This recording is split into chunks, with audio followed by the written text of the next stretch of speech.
Well, I guess I can cross washing the car off the list at least, right?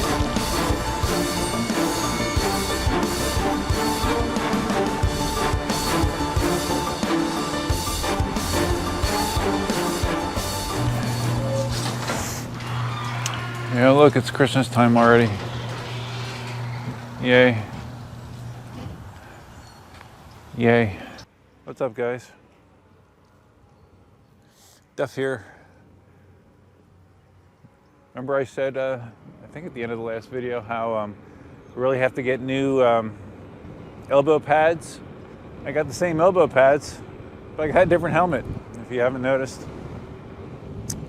It's the AAA, same thing as what I had before, just in white. My old one was actually my first helmet that I bought, so it's probably at least 5 years old. And they do say you're supposed to replace them periodically. Mine was like all covered in like sticky residue for some reason. I don't know why or what it is, but it's been that way for a while. So I figured it's time to get a new one, and I figured white would be good in Florida because it helps reflect heat. I'm always thinking, you know. Only thing I don't have is I did not buy a mirror for it yet, so I feel a little awkward not having a mirror, a rear view mirror, so. But we'll survive. But we're just going to Dunkin' Donuts real quick here. So we're out on the V12. There's been a bunch of people that have been asking me about the V12 and specifically my firmware upgrade process. There was a shipload of like 300 V12s for e-wheels that came in recently. So a lot more people are getting their V12s now. And a lot of people, the first thing they're trying to do is upgrade the firmware. And my wheel has been recently upgraded. I upgraded on the last live stream to 1.54. Firmware 1.54. I'll show you a screenshot of what it looks like right there. And people are trying to do the same. They're trying to upgrade their firmware. Primary reason a lot of the people in the United States want to upgrade their firmware is so they can get miles per hour on the display screen, like I have, which you probably can't see, but yeah, trust me, it's there. And evidently a lot of people are having problems. So I just wanted to talk about what I went through. I did mention my firmware, but I did it live on stream. I didn't do a formal video about it. And there were some glitches along the way, so I just want to talk about what I ran into, and that may or may not help you in your process. All right, so like I mentioned, I upgraded my firmware on stream. And I just went to the update section of the app and said, hey, you got new firmware? And he said, okay, great, let's load it. Let's see if this truck waits. He's waiting, good.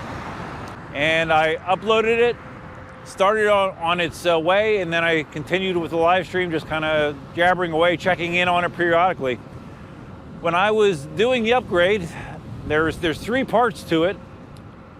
The first 2 parts, it seemed to upgrade pretty quickly. It downloaded the file and connected to the wheel via Bluetooth, sent the file over, and it seemed fine.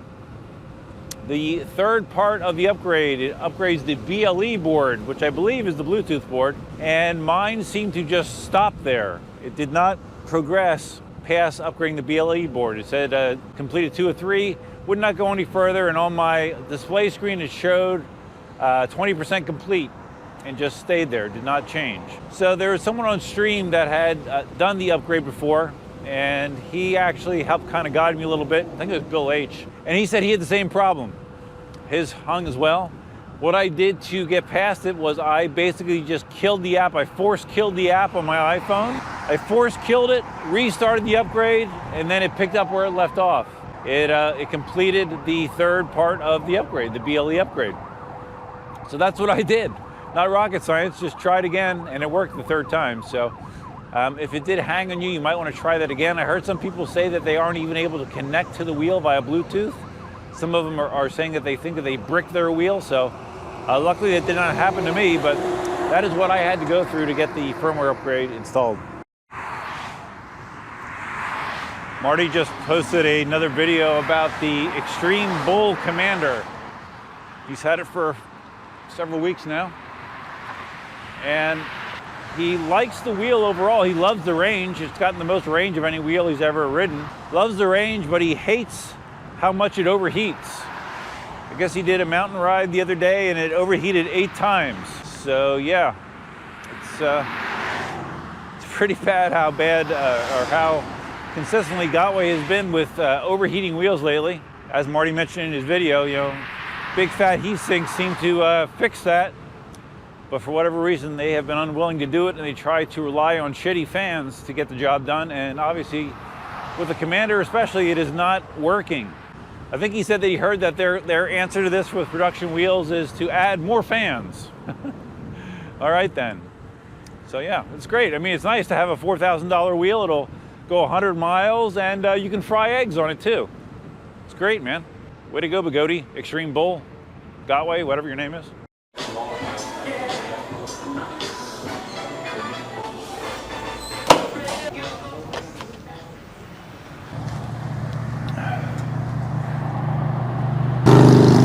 All right, first sip's always the most important. Oh, it's hot. Do not blow over, camera. Hi. Okay. Need to get back because I was gonna wash the car quick, hopefully. I don't know. It's gonna be dark soon. Who knows? Maybe not. We're going the back way. Extreme. Okay, so let's see. Any other wheel stuff going on before I start whining and complaining about non-wheel stuff? Who knows? So one of the things I have to do in the next couple of days is I have to start getting my stuff together for my road trip. I'm going to be driving to the Dallas area to visit my sister for Thanksgiving. Part of that, there is going to be a PEV component to that. I am bringing probably my V12, my one-wheel XR, and I'm actually also going to bring my Ninebot 1E Plus. So I'm going to see if my niece and nephew have any interest in learning. Got a doggy here. See if they have any interest in learning the EUC, and if they do and they like it, I'll just let them keep it. You know, because I haven't been riding it anyway. So that's what I'm thinking I might do. I might come back with one less PEV in my collection.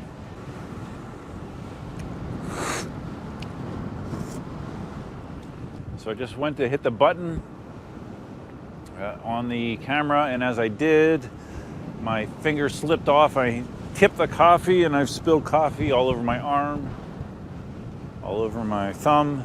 Hot coffee. So that's great. One other bit of good news. I watched this afternoon, I was watching the Eagles game. As you can see, I'm representing here. And they beat the Saints convincingly, like 40 to, I think they gave up a late touchdown, like 40 to 29 or something like that. It's funny, ever since the Eagles realized that it's better to run the ball a little bit, they've been doing much, much better. So I think they're 5-6 now, so I don't know, we'll see. Their division sucks, so maybe they can get in the playoffs somehow, who knows. And it's starting to rain. Those raindrops feel cold, man. Cold, cold, cold. All right, so we're gonna try to take a more direct route. Of course, the clouds look super gray. So I really don't want to be riding through all-out rain. That would kind of suck. So yeah, part of what I had to do this weekend, because I was going to be gone next weekend, is I decided to do the holiday decorations. Put out some stuff out front, as you saw at the beginning of the video. Put up the tree today, you know, put some decorations on it. And I found that, you know, I expected it to be a sad thing, and you know, it's my first, you know, holiday with Cindy and I being split up. I knew it was going to be sad, but man, it was really sad. And I was at the point where I was considering not even putting up a tree at all, just because I knew it was going to be kind of depressing. But I did, and yeah, it was depressing. I'm the kind of person that I generally like Christmas. Well, I do like Christmas. I've always liked Christmas. I get excited about it. I get more excited about giving than receiving as an adult, but I do enjoy it. And that enjoyment has been curtailed significantly. I would say it's actually been reversed. I found this whole process unenjoyable. Yeah, it's been unenjoyable, just like riding in the rain. This is very symbolic of my 2021 holiday season thus far. It's funny, before I left, Dark Sky even gave me a warning. Dark Sky, the app on my iPhone that I use for localized weather, hyper-local weather they call it. It said, rain starting soon in your area. And I I disregarded it. I'm good at that. All right, so this will be the second experience with the V12 riding in rain. There has been a couple people that have had issues, supposedly with like the bearings getting noisy or rusted after riding in wet conditions. At the end of the ride, I will demonstrate what I did before, after the ride, to prevent that from happening. I'm not saying that's 100% fixed, but I'm just telling you that last time I rode in roads like this is what I did, and I haven't had bearing noise afterwards. And I can hardly see. I can hardly see. That's good. Yeah, it's pretty bad. This might be a little worse than the first time I did it.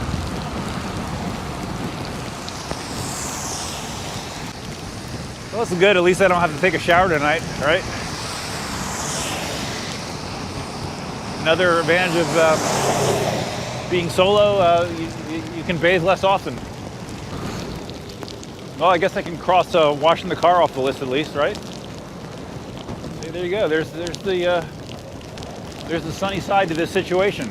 I need to try to do that more often, find that sunny side instead of the dark, cobweb-covered, slimy side. Oh man, I'm wet. Yeah, this is definitely more water exposure than I had the first time, so hopefully the second time is as charming as the first time. Totally drenched. Oh my God, there's a pool of water in the little bathtub in the top of the V12. This is what I did last time for the V12 after riding in rain. And that's what I'm gonna do this time. We're gonna let it spin out a couple times.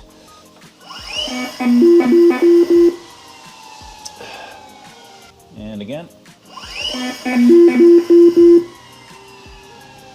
You can see all the water getting thrown off here.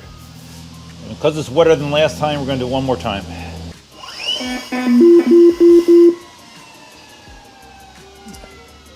All right. That was a lot of spinning. Oh wow, look how wet that thing is. Yeah, I definitely have to, I'm going to wipe it down too. Take your DeWalt cordless blower. Blow the shit out of it.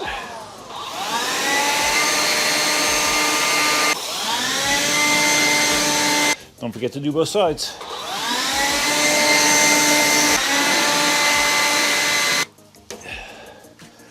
And just because it was really wet, I'm going to do one more spin out.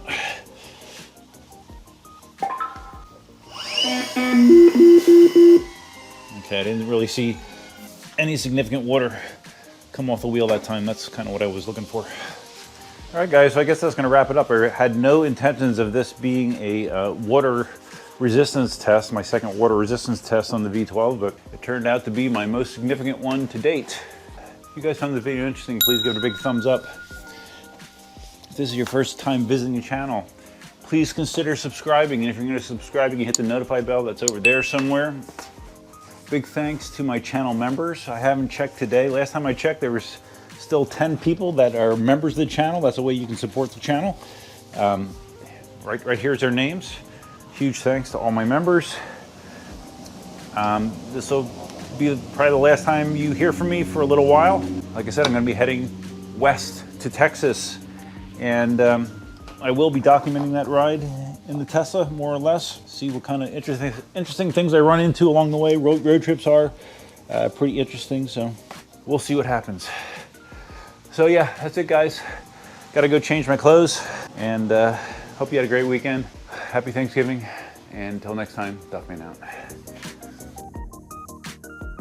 Oh, I just want to mention too, I forgot to mention, should you have to do this stuff that I just did here, should you have to spin it out, should you have to make all these precautions after you ride in the rain?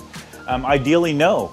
Ideally, you wouldn't have to do that, but since I had water destroy the bearings on my V11, I'm very paranoid about it. I really like the V12.